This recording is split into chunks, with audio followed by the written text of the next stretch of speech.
ka na magalit sa amin. Hindi naman ako galit sa inyo, ate. Kuya, di rin naman ako galit kay nanay. First night lang ako kasi hanggang ngayon hindi ko pa rin gets eh. Bakit ganun? Bakit parang bilis niyong matanggap na iniwan ulit tayo ni tatay? Bakit parang nagkakaintindihan kayo nila nanay? Ako lang ba o may alam kayong hindi ko alam? Bunso, wala. Ano ba sinasabi mo? Wala.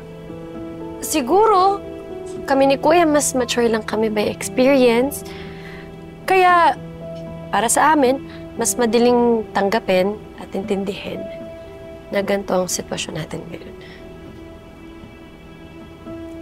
Ewan ko na, ate. Gusto ko lang kasi maging sure na hindi galit sa akin si tatay. Tsaka gusto ko lang naman malaman kung masaya ba siya na hindi ako nakakulong. Masaya siya. Paano mo naman nalaman? Kasi di ba ganun si tatay? Kung saan tayo masaya, doon din siya. Kaya dahil masaya tayo, na-dismiss na ang kaso mo, for sure ganun din siya. Masaya din siya. Sana nga marinig kong sabihin niya yan.